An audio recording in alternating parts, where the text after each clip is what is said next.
신약성경 요한복음 8장 1절에서 11절까지 말씀입니다. 신약성경 요한복음 8장 1절에서 11절, 신약성경 157쪽입니다. 신약성경 157쪽, 요한복음 8장 1절에서 11절입니다. 교독하겠습니다. 예수는 감람산으로 가시니라.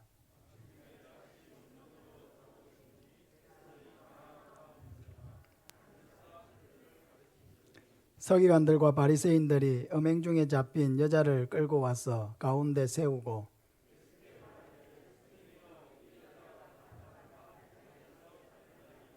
모세는 율법에 이런 여자를 돌로 치라 명하였거니와 선생은 어떻게 말하겠나이까?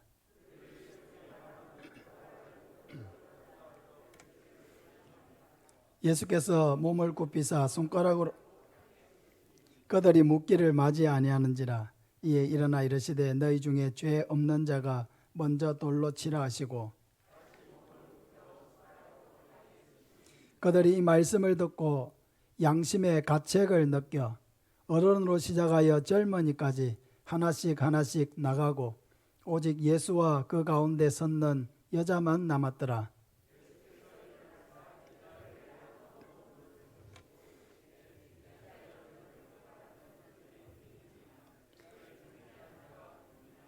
대답하되 주여 없나이다.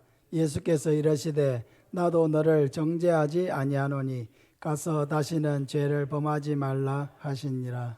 아멘. 새로운 인생을 선물해 주시는 예수님이란 제목으로 말씀을 전하겠습니다. 모든 사람이 예수님을 만나야 되는 이유는 예수님만이 우리에게 새로운 삶을 주시기 때문입니다. 이 세상에는 오직 예수님을 만난 사람과 예수님을 만나지 못한 사람, 두 부류의 사람이 있을 뿐입니다. 예수님을 만난 사람은 예수님을 통해서 혹은 예수님 안에서 새로운 삶을 시작할 수가 있지만은 예수님을 만나지 못한 사람은 그저 자기의 인생을 살아갈 뿐입니다. 예수님을 만나지 못했다고 하는 것은 단순히 그냥 한번 얼굴을 보지 못했다는 그런 차원이 아닙니다. 예수님을 만나지 못했다는 것은 아직도 구원을 받지 못했다는 것이고 아직도 용서받지 못했다는 것이고 아직도 새로운 삶을 시작할 수 있는 기회를 얻지 못했다는 것과 같은 의미입니다. 오늘 말씀을 통해서 죄인인 우리에게 그런 새로운 인생을 선물해 주시는 그런 예수님을 만나는 그런 복된 시간 되시기를 바랍니다. 예수님께서 성전에서 말씀을 가르치고 계셨을 때에 어떤 사람들이 한 여인을 붙들어 가지고 예수님 앞으로 데리고 왔습니다. 오늘 말씀 3절에서부터 보면 서기관들과 바리새인들이 음행 중에 잡힌 여자를 끌고 와서 가운데 세우고 예수께 말하되 선생이여 이 여자가 간음하다가 현장에서 잡혔나이다. 모세는 율법에 이러한 여자를 돌로 치라 명하였거니와 선생은 어떻게 말하겠나이까? 이 바리새인과 서기관들은 그 당시 이스라엘의 종교 지도자들을 의미합니다. 이들은 항상 예수님을 못마땅하게 생각하고 어떻게 해서든지 이 예수님을 죽여야 되겠다. 그래야 당시 종교 지도자들이 운신의 폭이 좀 생기겠다. 왜냐하면 다른 사람들은 다 예수님을 좋아하고 예수님을 따라가고 예수님 말씀 듣기를 원하니까 종교 지도자들의 권위가 땅으로 떨어지게 된 것입니다. 그래서 이 사람들은 어떻게든 이 예수님을 죽일 생각을 하고 어떻게 해서든 뭔가 꼬투리를 잡아서 고발을 할 생각을 하고 있었습니다. 그래서 그런 목적을 가지고 이들이 예수님을 끌고 왔다고 오늘 본문에 그렇게 기록하고 있는 것입니다. 구약 성경에 보면 레위기 또 신명기 하는 이런 성경들이 있습니다. 우리가 모세오경에 5권 중에 포함되어 있는 성경들인데요. 이런 일을 행한 사람들에 대해서 엄격한 그런 하나님의 명령을 기록하고 있습니다. 레위기 20장 20절에 누구든지 남의 아내와 간음하는 자, 곧 그의 이웃의 아내와 간음하는 자는 그 간부와 음부를 반드시 죽일지니라. 신명기 22장 22절에도 어떤 남자가 유부녀와 동침한 것이 드러나거든 그 동침한 남자와 그 여자를 둘 다 죽여 이스라엘 중에 악을 제할지니라. 하나님은 이런 죄를 지은 남자와 여자를 반드시 죽이라고 명령하고 있습니다. 그럼 이런 생각을 우리가 할 수 있겠죠. 간음을 행하는 것이 나쁜 일이기는 하지만은 그렇다고 그것이 죽일 정도의 죄인가? 이런 생각을 우리가 할 수 있잖아요. 물론 이 시대에도 그렇다고 해서 죽이지 않습니다. 더욱이 교회 밖에서 이런 일들이 너무 많이 일어나고 있고 또 우리가 늘 접하는 TV의 드라마나 영화나 이런 것들이 오히려 이런 불륜과 간음과 이런 일들을 오히려 더 아름다운 것으로 미화시키고 있는 그런 현실을 우리는 접하고 있지 않습니까? 그러나 중요한 것은 이 사회의 관점이 아니라 하나님의 관점을 우리가 보아야 한다는 것이죠. 그러니까 이 사회가 이 죄에 대해서 시대가 변함에 따라 어떻게 생각하느냐 이게 중요한 것이 아니라 이러한 죄에 대해서 하나님이 어느 정도로까지 이러한 죄를 미워하시고 정죄하시는가 그것을 우리는 알아야 하는 것입니다. 어느 정도까지입니까? 그것은 반드시 죽여야 할 죄로 하나님은 생각하신다는 것입니다. 그 정도로 하나님은 이 죄를 심각하게 생각하시는 것이죠. 왜 그렇습니까? 이러한 죄는 하나님께서 남자와 여자를 창조하시고 한 부부가 되게 하신 그런 은혜를 우리에게 주신 분이시고요. 친히 가정을 만드신 분이시고 이러한 죄는 배우자에게나 자녀들에게나 부모에게나 또 나를 믿고 사랑하는 모든 주변 사람들에게 말로 닿을 수 없는 상처와 고통을 안겨오고 또 이 사회는 어떻게 됩니까? 무질서가 되고 혼란하게 되고 문란하게 되는 그런 사회가 된다는 것이죠. 이스라엘 백성들이 가나안 땅에 들어갔을 때 그 가나안의 그 이방 백성들, 하나님이 없이 살아가는 백성들, 하나님의 법을 알지 못하는 백성들은 다 그렇게 살고 있었습니다. 그러니까 하나님께서는 이러한 엄격한 법들을 통해서 하나님의 백성들은 이러한 하나님의 말씀을 지킴으로 말미암아 거룩한 백성으로 존재해야 한다는 것을 이 율법을 통해서 가르치고 계시는 것입니다. 그래서 현장에서 간음한 여인을 종교 지도자들은 이 율법에 따라서 잡아왔고 그리고 어떻게 했습니까? 돌로 쳐 죽이려고 한 거죠. 죽이라고 했으니까 실제로 죽이려고 한 것입니다. 자기들은 아주 이 하나님의 율법을 철저하게 잘 지키는 그런 사람이라도 되는 것처럼 금방이라도 이 여인에게 돌을 던져서 죽이고 하나님의 정의가 이 땅에 세워지게 해야 되겠다라고 하는 이런 정의의 사도처럼 이들은 이 여인을 잡아와서 예수님 앞에 데려다 놓았습니다. 근데 문제는 뭐예요? 아까 우리 읽었던 말씀에 여자만 죽이라고 했습니까? 둘 다 죽이라고 했습니까? 둘 다 똑같이 죽이라고 했는데 누구만 잡아왔습니까? 여자만 잡아왔죠. 그러니까 남자한테는 굉장히 관대하고 여자만 엄격하게 지금 대하고 있는 것이죠. 결국 그들이 예수님에게 이 여인을 끌고 온 이유는 말씀대로 살고자 했기 때문이 아니라 예수님에게 올무를 놓아서 넘어뜨리기 위해서였다고 하는 것입니다. 그래서 그들은 예수님에게 뭐라고 이야기합니까? 모세는 율법에 이러한 여인을 돌로 치라고 명하였다. 그 돌로 치라는 것은 돌을 던져서 죽이라고 했다는 것. 사형방법이죠, 일종의. 선생은 어떻게 생각하시나이까? 이 질문은 굉장히 교묘한 질문이고요. 예수님이 어떻게 대답하든지 간에 예수님을 죽일 수 있는 그런 질문입니다. 굉장한 함정이 포함되어 있는 질문입니다. 왜냐하면 만약에 예수님께서 이 여자를 그래 모세의 율법에 그렇게 기록하고 있으니까 이 여자를 율법대로 돌로 쳐라, 예수님께서 만약 이렇게 말씀하셨다고 하면은 그때 당시 이스라엘은 로마의 식민지로 있었거든요. 이런 종교법을 가지고 형사 처벌을 할 수가 없는 거예요. 실제 사형을 시킬 수가 없는 거예요. 예수님이 십자가에 못 박힐 때도 예수님의 죄명이 뭐였습니까? 자칭 하나님이라고 했다는 거예요. 자칭 하나님이라고 해서 하나님의 이름을 더럽혔다. 이것이 예수님이 십자가에서 못 박힌 그 실제적인 죄명이었거든요. 근데 그들이 누구에게 데리고 왔습니까? 예수님을? 종교법으로는 이 사형인데 누구에게 사형을 시켜달라고 데리고 왔습니까? 빌라도에게 데리고 왔죠. 왜? 빌라도가 로마의 총독이니까 그 총독에게 사형 판정을 받아야 집행을 할 수가 있는 겁니다. 그러니까 지금 이스라엘은 로마의 식민지로 있었기 때문에 종교법에서 사형이라고 해도 죽일 수가 없는 거예요. 죽이려면은 로마 총독의 허락을 받아야 되는 것이죠. 그러니까 예수님이 만약에 율법에 그렇게 말했으니까 돌로 쳐라 하면은 재판도 제대로 받지 않고 사람을 죽인 살인범으로 예수님이 오히려 죽임을 당할 수 있는 그런 처지가 되는 것입니다. 근데 반대로 어떻습니까? 이 여자를 돌로 치지 마라 그렇게 하면 또 어떻게 됩니까? 이 이스라엘의 종교 지도자는 이 모세를 하늘같이 받드는 사람들이거든요.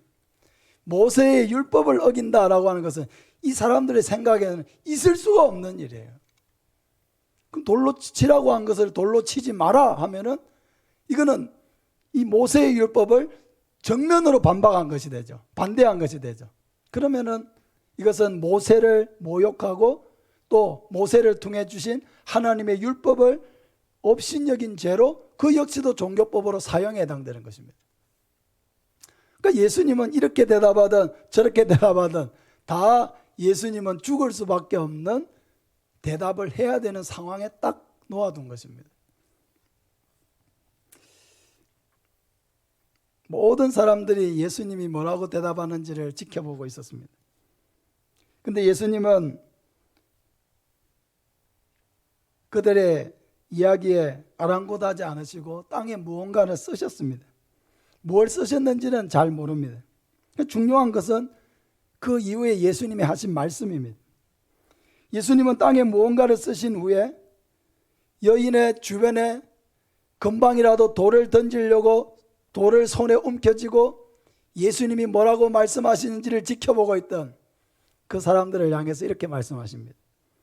너희 중에 죄 없는 자가 먼저 돌로 치라. 너희 중에 죄 없는 자가 먼저 돌로 치라. 이 서기관과 바리새인들이 예수님께 던졌던 그 질문도 대단히 교묘한 질문이었잖아요. 예수님의 이 대답은 너무나 또 그들이 파놓은 함정을 헤쳐나가는 너무나 탁월한 또 대답이었습니다. 돌로 치라고 했기 때문에 무슨 법을 어기지 않았습니까? 모세의 법을 어기지 않았죠. 그러나 너희 중에 죄 없는 자가 라고 하는 단서를 달아가지고 아무도 자기 손에 가지고 있던 돌을 이 여자에게 던지지 못하게도 막으신 거죠. 엄청난 대답을 하신 거죠.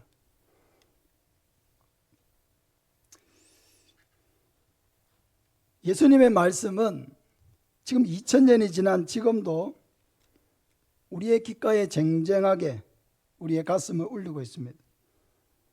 너희 중에 죄 없는 자가 돌로 치라. 아마 우리 성도들이 이 말씀을 마음의 좌우명으로 삼고 살아간다고 하면은 정말로 우리는 천국을 만들어갈 수 있을 것입니다. 가정에서 부모와 자녀 간에 너희 중에 죄 없는 자가 먼저 돌로 치라 하는 이 말씀을 가정에 그런 좌우명으로 삼고 살아간다고 하면은 그 가정도 굉장히 평화롭고 천국을 이루어 갈 것입니다. 이 말씀을 우리에게 적용해 본다면 이런 거죠. 누구든지 흠이 없는 사람이 먼저 다른 사람의 험담을 늘어놓아라. 누구든지 말에 실수가 없는 사람이 다른 사람의 실수를 비웃고 비난해라. 누구든지 행동에 실수가 없는 사람이 다른 사람의 행동의 실수를 먼저 비난해라. 누구든지 죄를 짓지 않는 사람이 다른 사람의 죄를 욕하고 먼저 비난해라.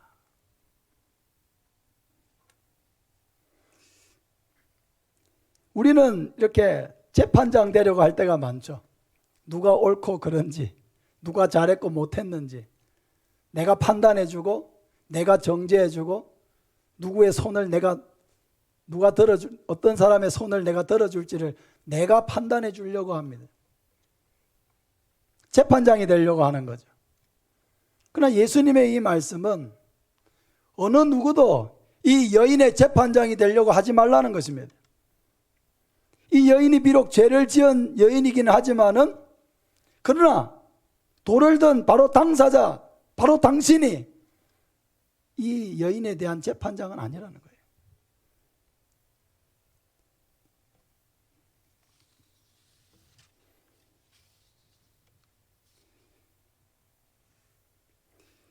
사랑하는 여러분, 우리가 먼저 우리 자신의 모습에 직면할 수 있는 그런 용기가 있습니까? 우리가 먼저 우리 자신의 그 마음 속에 도사리고 있는 그런 사악한 마음들, 그런 생각들, 그런 것들을 볼 수 있는 눈이 우리에게 있습니까? 우리가 다른 사람의 어떤 일에 대해서는 이런저런 이야기들을 함부로 할 수가 있지만은 정작 우리가 우리 자신의 행동에 대해서 실수가 없이 통제할 수 있는 그런 완벽함을 우리가 가지고 있습니까?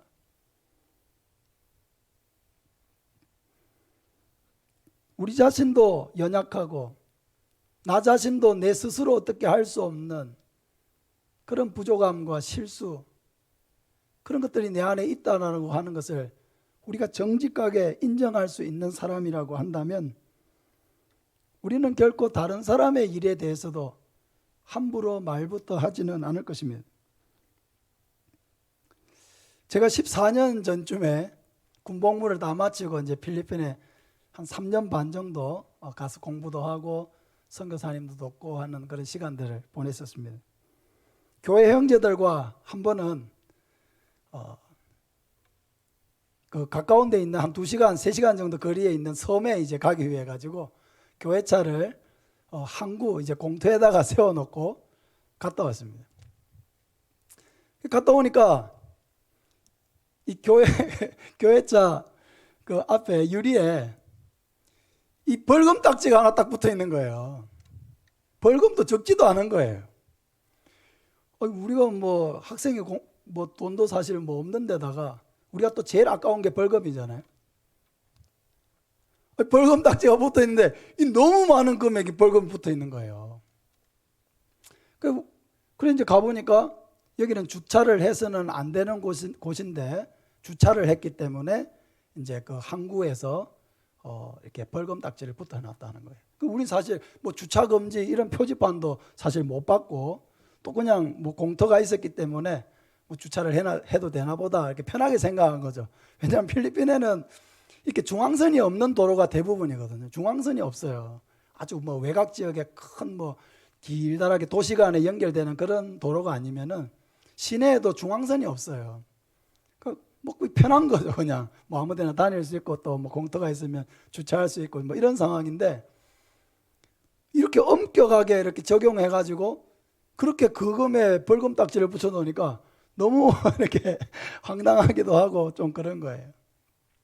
그래서 어쨌든 우리가 뭐 낼 돈은 없기 때문에 이제 찾아가서 좀 선처를 구해야 되겠다. 사정 설명을 하고 다시는 우리가 주차를 이런 데 하지 않을 테니까 이번만 좀 용서를 해달라. 이제 이렇게 얘기를 하려고 이제 찾아가서 얘기를 했습니다.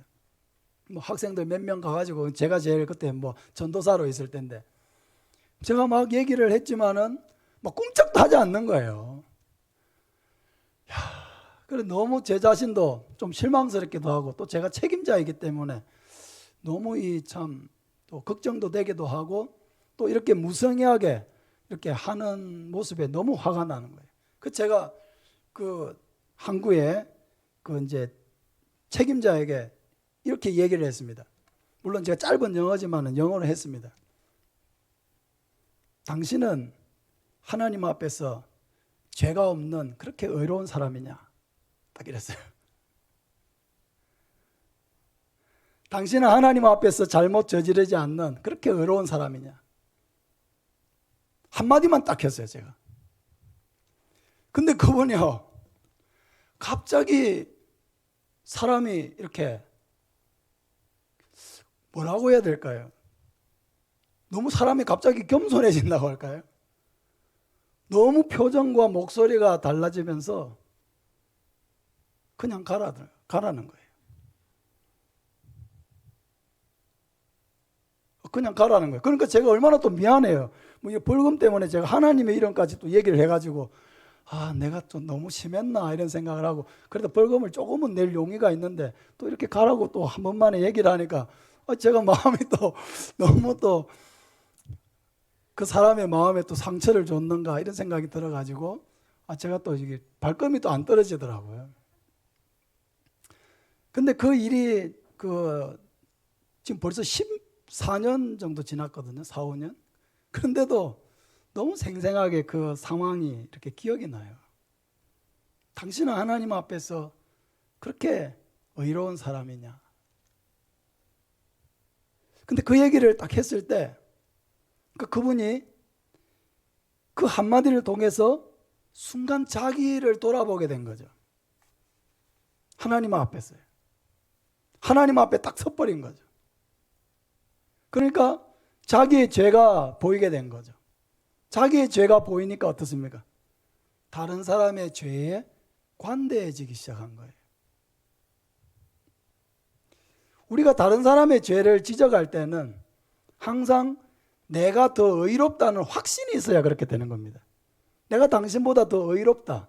당신의 일에 대해서 왈가왈부 이렇게 말해줄 정도로 나는 더 의롭고 착하고 더 진실하다. 이런 자기 확신이 있을 때 그게 되는 겁니다. 근데 하나님 앞에 딱 서니까 나도 너무 큰 죄인이고 너도 너무 큰 죄인이고 우리는 같은 죄인이구나. 그러니까 겸손해지는 거죠. 다른 사람의 죄에 엄격해지지가 않고 관대한 마음이 생기게 된 것입니다. 사랑하는 여러분, 우리의 의가 다른 사람보다 더 낫습니까? 우리가 다른 사람의 행동에 대해서 함부로 돌을 던질 만큼 우리 자신이 그렇게 의롭습니까? 때로는 우리도 같은 일을 범하지 않습니까?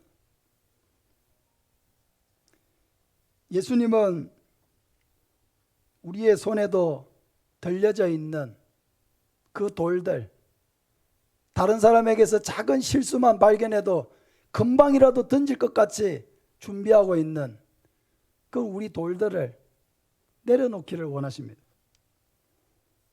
하나님의 말씀을 정죄의 도구가 아니라, 다른 사람을 재판하고 판단하는 도구가 아니라 그 하나님의 말씀에 내 자신을 비추어서 나를 하나님 앞에서 죄를 회개하고 내 자신을 가꾸어 가고 예수님을 닮아가는 도구로 하나님의 말씀을 쓰기를 원하시는 것입니다. 사랑하는 여러분, 하나님 앞에서 우리가 우리 자신의 모습에 더 솔직해지고 정직해지시기를 바랍니다. 하나님은 우리가 더 겸손하기를 원하십니다. 내가 얼마나 큰 죄악 가운데 있다가 하나님의 은혜로 구원을 받게 되었는지를 더 깊이 생각하기를 원하십니다. 불쑥 말을 내뱉기보다는 다른 사람의 이야기에 더 귀를 기울이고 또 하나님의 말씀에 더 기울여서 하나님의 마음이 무엇인지, 그러한 말씀을 우리에게 주신 이유가 무엇인지 그것을 더 그 말씀을 통해서 하나님의 마음을 깨닫는 데까지 나아가기를 원하십니다. 우리가 나 자신만 의롭고 다른 사람은 다 죄인으로 만드는 그런 것이 아니라 다른 사람을 더 사랑하는 사람, 연약한 사람을 더 끌어안고 상처 입은 사람들을 더 끌어안고 실수하고 넘어져 있는 사람들을 짓밟는 것이 아니라 다시 일으켜서 새로운 삶을 시작할 수 있도록 돕는 사람으로 그렇게 하나님은 우리를 쓰시기를 원하십니다. 사랑하는 여러분, 우리의 양심을 깨우시기를 바랍니다. 너희 중에 죄 없는 자가 먼저 돌로 치라 라고 하셨을 때 어떻게 했다고요? 그들이 양심의 가책을 받아 이랬습니다. 양심의 가책을 받아. 여러분, 양심의 가책을 받을 수 있는 사람은요, 변화될 수 있는 사람이에요. 양심이 깨어있는 사람은 회복될 수 있고요, 실수를 해도 다시 일어설 수 있고요, 잘못을 해도 좋은 사람이 될 수 있는 사람이에요. 양심이 무뎌지고 양심이 더럽혀지고 양심이 화인을 맞아서 악을 악으로 보지 못하게 되는 순간 우리 인생은 더 이상 회복될 수 없는 절망으로 빠지게 되는 것입니다. 죄에 대해서 우리의 양심이 반응할 수 있는 사람, 자신의 죄를 온전하게 인정할 수 있는 사람, 죄를 지을 수밖에 없는 자신의 연약함에 직면할 수 있는 사람, 그런 사람은 예수님을 만나게 될 줄로 믿습니다. 우리 다시 본문으로 돌아가 봅시다. 예수님과 여인을 둘러싸고 있던 그 사람들이 떠나고 이제는 예수님과 이 여인만 남게 되었습니다. 예수님에게는 이 여인을 범죄한 현장에서 잡혀온 여인이지만은 이 여인에게 다시 새로운 삶을 주실 그런 순간이 오게 된 것이죠. 예수님은 이 여자와 대화를 시도합니다. 10절에 보면 여자여 너를 고발하던 그들이 어디 있느냐? 너를 정죄한 자가 없느냐? 대답하되 주여 없나이다. 예수께서 이르시되 나도 너를 정죄하지 아니하노니 다시는 죄를 범하지 말라. 우리 한 번 더 읽겠습니다. 여자여 너를 고발하던 그들이 어디 있느냐? 너를 정죄한 자가 없느냐? 대답하되 주여 없나이다. 예수께서 이르시되 나도 너를 정죄하지 아니하노니 다시는 죄를 범하지 말라. 예수님께서 이 여인에게 나도 너를 정죄하지 아니한다 이렇게 하셨잖아요. 나도 너를 정죄하지 아니한다. 이 말에는 많은 내용이 담겨져 있습니다. 그러니까 나도 너를 정죄하지 않는다는 것은 너는 죄가 없다 이렇게 말씀하시는 게 아니에요. 오히려 예수님의 말씀은 이런 것입니다. 너는 죄가 있다. 내가 행한 일은 율법에 따르면 죽어 마땅한 죄이다. 사람들이 너에게 돌을 던져 죽인다 할지라도 너는 할 말이 없는 죄인이다. 그러나 나는 너의 죄를 묻지 않겠다. 이렇게 말씀하시는 거죠. 다시 말하면 이 여인이 죄가 없기 때문에 구해준 것이 아니라고 하는 것입니다. 오히려 그 여인의 죄는 너무나 명백했습니다. 예수님은 사람의 마음 중심을 꿰뚫어 보시는 하나님이시지 않습니까? 이 여인이 이러한 죄에 빠져들었을 때에 그 안에 있는 엄란함과 탐욕과 쾌락을 즐기고 세상을 사랑하는 그 마음을 예수님은 정확하게 알고 계시고 그러한 더러운 죄를 예수님은 누구보다도 더 많이 느끼고 계십니다. 여러분, 이러한 죄인이 하나님의 심판대 앞에 섰을 때에 그가 받을 하나님의 진노가 손에 돌을 든 사람들의 분노보다 적을까요? 여러분, 이러한 죄를 그대로 가지고 하나님의 심판대 앞에 섰을 때에 이 사람은 벌써 이미 판결이 나와 있죠. 반드시 죽일지니라. 이게 하나님의 판결이에요. 이게 하나님의 공의예요. 하나님은 사랑의 하나님이시기도 하지만 공의의 하나님이시죠. 죄에 대해서는 반드시 벌하였어야 하는 하나님의 성품, 그게 바로 하나님의 공의입니다. 반드시 죽어야 될 죄를 이 여인은 저질렀기 때문에 반드시 죽어야 되는 것입니다. 이것이 법입니다. 그러니까 하나님은 그 돌을 들고 던지려고 했던 그 사람들이 가지고 있는 그런 정의에 불타는 그런 마음보다도 하나님은 훨씬 정의로우시고 완전히 공의로우신 그런 하나님의 입장에서 볼 때는 이건 도무지 용납할 수 없는 죄인 거죠. 하나님이 이러한 죄에 대해서 뿐만 아니라 모든 죄에 대해서 하나님이 얼마나 분노하시느냐 하는 것은 그 십자가가 얼마나 비참했느냐와 연결되어 있습니다. 왜 예수님이 십자가에 매달리셨을 때에 그런 고통을 당하셨습니까? 아무런 죄가 없는 그분이 우리의 모든 죄를 짊어지고 십자가에 매달리고 손과 발에 대못이 박히고 살과 그런 뼈가 여러분 우스러지고 찢어지고 한번 제대로 숨도 쉴 수 없는 그런 가운데 또 십자가에 매달리기 전에는 엄청나게 많은 채찍을 맞아서 도무지 그 십자가를 지고 그 골고다 언덕까지 올 수도 없는 그런 체력의 소진 상태. 예수님이 십자가에 매달리셨을 때에 아무것도 걸치지 아니하고 십자가에 매달렸는데 그 수치스러움을 도무지 가릴 수도 없는 상태. 뼈가 으스러지고 살이 찢어지고 피가 나는데도 정말 그 말초신경부터 저려오는 그런 고통을 당하면서도 자기 자신을 위해서 도무지 어떠한 일도 할 수 없는 그런 상태. 그런 고통과 형벌과 저주. 사람들이 지나가면서 손가락질하고 고개를 흔들면서 혀를 차고 이런 조롱을 당하면서도 그 모든 것을 다 한 몸에 감수해야 되는 상태. 그게 여러분 십자가이고요. 그게 바로 죄에 대해서 하나님이 가지는 진노이고 마음입니다.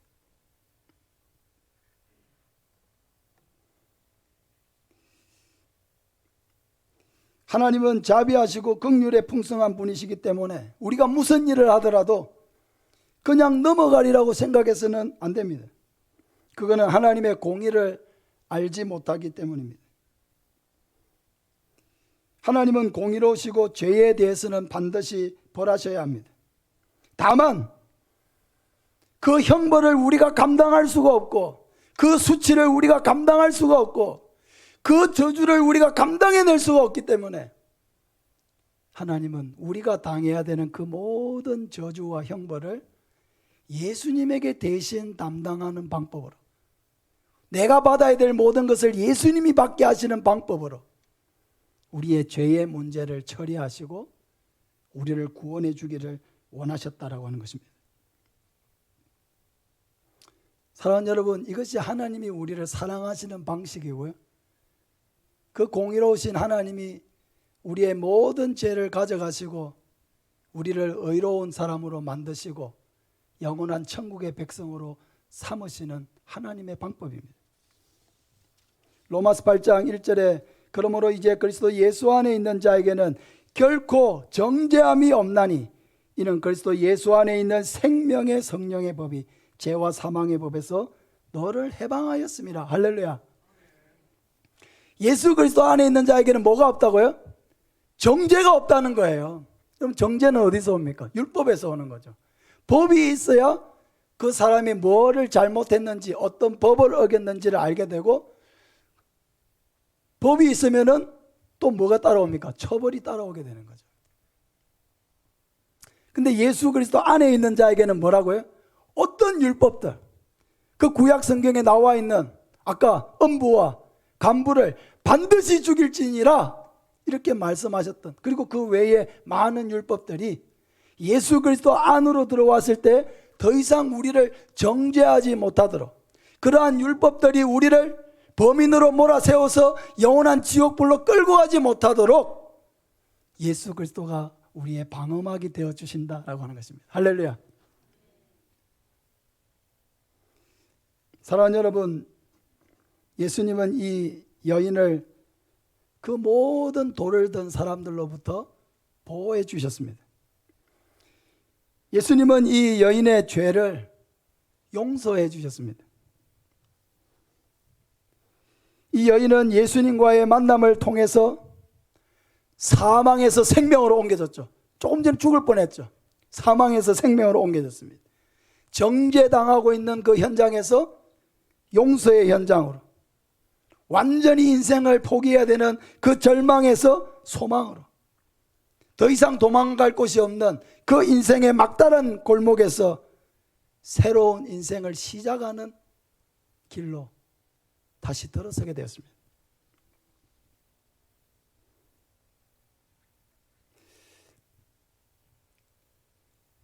하나님이 우리에게 주실 수 있는 최고의 선물이 무엇입니까? 그것은 바로 용서입니다.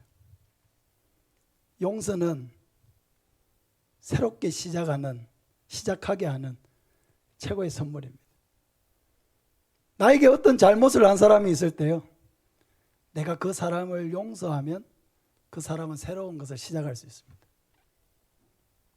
어떤 잘못을 했든지 내가 그것을 품고 그 사람을 용서할 수만 있으면 그 사람에게 새로운 삶을 시작할 수 있게 합니다. 자녀들이 아무리 잘못을 해도요, 부모가 그것을 다 끌어안고 감수하고 그 자녀를 용서하면은 그 아이는 다시 좋은 사람으로 변해갈 수 있습니다. 아내가 남편을 용서할 수 있으면 그 남편은 새롭게 좋은 남편이 될 수 있는 길이 열리게 되는 것입니다.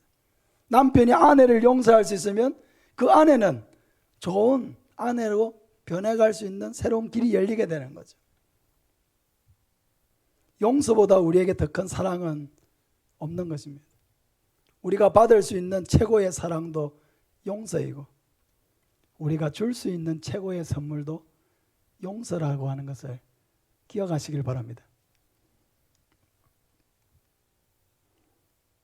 그런데 오늘 주목해야 될 부분은 또 하나 더 있습니다.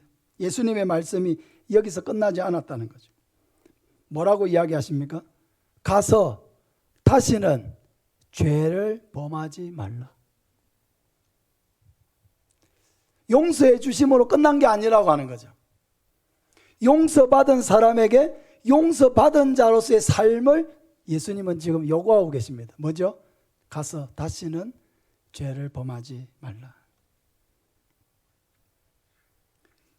그럼 예수를 믿는다고 하는 것은요, 내가 저질렀던 모든 죄에서 이제 구원을 받게 되었다, 모든 그 죄에서 이제 자유롭게 되었다, 용서받게 되었다 하는, 여기에도 중요한 초점이 있지만은, 그러나 또 하나, 용서받은 우리는 이제 더 이상 과거의 삶으로 되돌아가서는 안 된다라고 하는 숙제도 우리에게 주어져 있다는 것이죠. 다시는 죄의 종노릇 하지 아니하고 어둠의 일을 버려야 하는 것입니다. 에베소서 5장 8절에 너희가 전에는 어둠이더니 이제는 주 안에서 빛이라, 빛의 자녀들처럼 행하라. 빛의 열매는 모든 착함과 의로움과 진실함에 있느니라. 이 말씀을 좀 띄워두세요.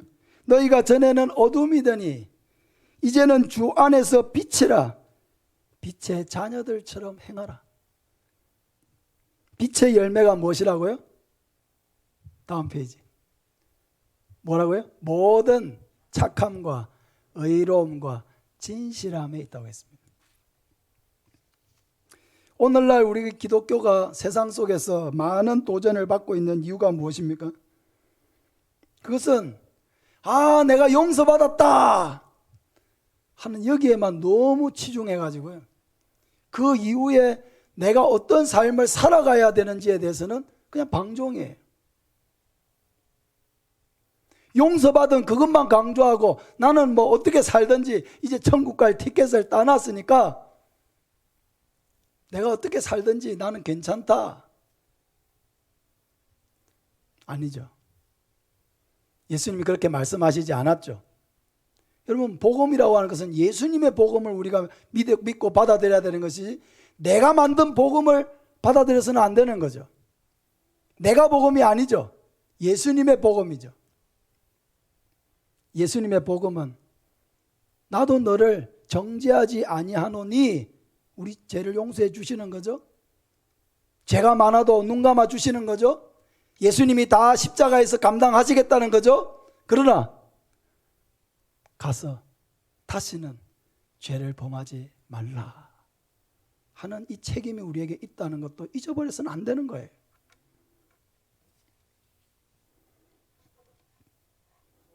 착하다고 하는 것은 온유하고 도덕적인 걸 말하는 거예요.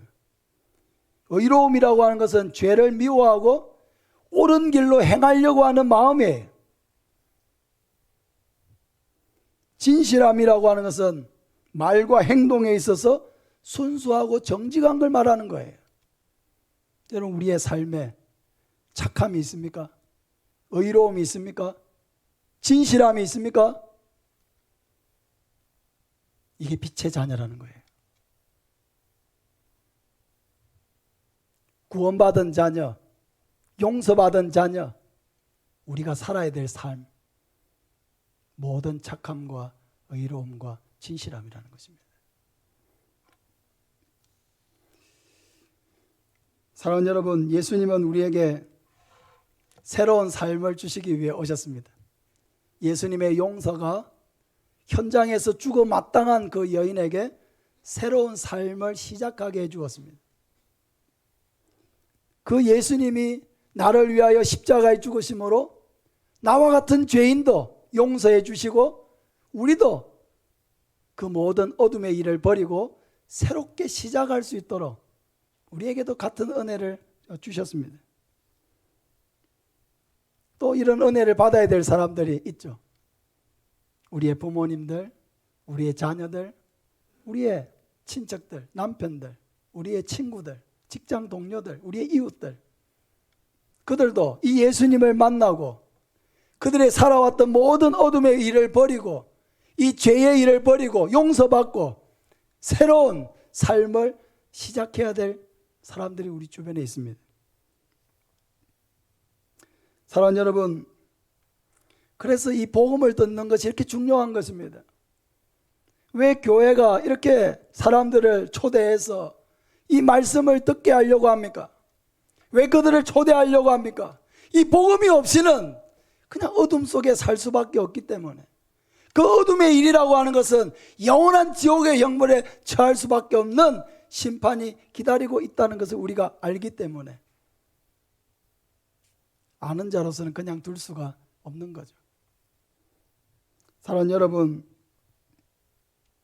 많은 분들을 초대하시기를 바랍니다. 그리고 이 복음을 듣게 하시기를 바랍니다. 스스로 하나님 앞에서 판단하게 하시기를 바랍니다. 우리가 말로 그들을 설득할 수 없어요. 그들을 변화시킬 수 있는 능력이 우리에게 없습니다. 그들을 변화시킬 수 있는 능력은 오직 하나님께만 있습니다. 말씀을 듣는 자들에게 성령님이 역사하셔서 자기 자신의 죄를 보게 하시고 눈을 뜨게 하시고 이런 우상숭배와 미신의 허구적인 것을 보게 하시고 오직 하나님만이 우리의 구원자이신 것을 깨닫게 하시는 것입니다.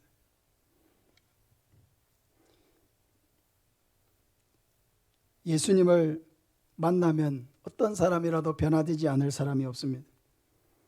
예수님을 만나면 새로운 인생을 얻지 못할 사람이 아무도 없습니다.